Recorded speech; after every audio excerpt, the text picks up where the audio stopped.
दोस्तों आखिरकार एमका fighter jet के इंजन को लेकर अब भारत एक काफी बड़ा कदम उठाने जा रहा है। दरअसल भारत ने एमका फाइटर जेट के इंजन को चुनने के लिए अब कोशिशें तेज कर दी है, जिसकी कड़ी में डीआरडीओ के कुछ अधिकारी अब आधिकारिक तौर पर ब्रिटेन के दौरे पर गए हैं, जिसके तहत डीआरडीओ के अधिकारी रॉल्स रॉयस की इंजन फैसिलिटी का दौरा करेंगे और इंजन को लेकर बातचीत की जाएगी ताकि जल्द ही एमका के इंजन के ऊपर कोई ठोस कदम उठाया जा सके। ब्रिटेन ने भारत को संयुक्त रूप से एमका फाइटर जेट के लिए 110 से लेकर 120 किलो न्यूटन की क्षमता वाले इंजन को विकसित करने का ऑफर दिया है, जिसे लेकर अब भारत बातचीत तेज कर रहा है, क्योंकि एमका की पहली उड़ान अब केवल कुछ ही सालों में होने वाली है। वहीं पर ऐसे में हमें अपने इंजन को भी तैयार रखना होगा। हालांकि एमका के शुरुआती स्क्वाड्रन में अमेरिकी GE F414 INS-6 इंजन का इस्तेमाल किया जाएगा, लेकिन भविष्य में इन्हें एक स्वदेशी इंजन से अपग्रेड करना है। ऐसे में भारत के लिए अभी इंजन पर कोई फैसला लेना काफी ज्यादा जरूरी है। डीआरडीओ के अधिकारियों के द्वारा ब्रिटेन में किया गया यह दौरा काफी चीजें साफ कर देगा। इससे न कि केवल ये पता लगेगा कि रोल्स रॉयस भारत को असली में क्या ऑफर कर रहा है, साथ ही भारत को इस बात का भी अंदाजा लग जाएगा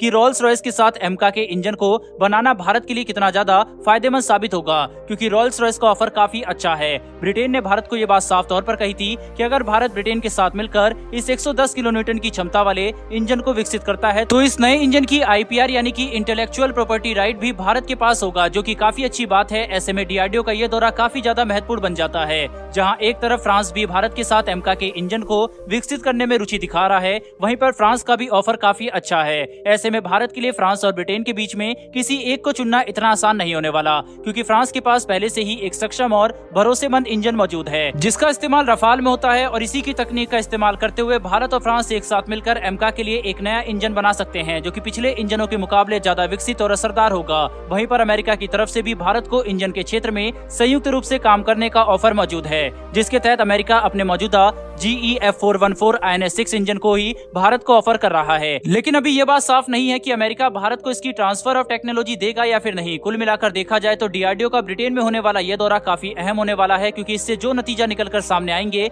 वह ये निर्धारित करेंगे कि भारत किस देश के साथ मिलकर एमका के इंजन के ऊपर काम करना चाहेगा, या फिर एमका के इंजन को लेकर भारत के पास कोई और योजना मौजूद है। बहरहाल बढ़ते हमारी दूसरी खबर की तरफ। तो दोस्तों अर्जेंटीना की वायुसेना के अधिकारी इस महीने बेंगलुरु में मौजूद तेजस की फैसिलिटी का दौरा करने आ सकते हैं, जिस दौरान वो तेजस की क्षमता और शक्तियों के ऊपर ध्यान देंगे। साथ ही ये भी निर्धारित करेंगे कि तेजस अर्जेंटीना के लिए कितना सक्षम और असरदार फाइटर जेट होने वाला है। भारत और अर्जेंटीना पिछले कुछ समय से कूटनीतिक स्तर पर अपनी साझेदारी काफी ज्यादा बढ़ा रहे हैं, जिसकी मुख्य वजह अर्जेंटीना की तेजस फाइटर विमानों में रुचि को बताया जा रहा है। अर्जेंटीना अपनी वायुसेना के लिए 12 से लेकर 18 की संख्या में हल्के फाइटर विमान खरीदना चाहता है, जिसके लिए तेजस JF-17 और F-16 मुख्य दावेदार हैं। JF-17 की क्वालिटी मेंटेनेंस और स्पेयर पार्ट्स की सप्लाई को लेकर अर्जेंटीना वायुसेना के अधिकारियों में काफी सारे संदेह है, जिसका जिक्र उन्होंने अपनी रिपोर्ट में भी किया था। इसके अलावा अमेरिका का F-16 अर्जेंटीना के लिए काफी महंगा होगा। साथ ही अमेरिका अर्जेंटीना को पुराने F-16 फाइटर विमान का ऑफर कर रहा है। ऐसे में अर्जेंटीना के लिए भारत का तेजस ही सर्वश्रेष्ठ और उत्तम विकल्प बनकर सामने आता है, जिसके लिए अब बातचीत शुरू हो चुकी है। दोस्तों अर्जेंटीना की वायुसेना के अधिकारियों को भारत बेंगलुरु में मौजूद अपनी तेजस फैसिलिटी का दौरा तो करवाएगा ही, साथ ही भारत इन अधिकारियों को तेजस के सिमुलेटर का भी एक्सेस देगा और इन्हें FOC स्टैंडर्ड के तेजस फाइटर विमानों का दौरा करने का भी मौका मिलेगा।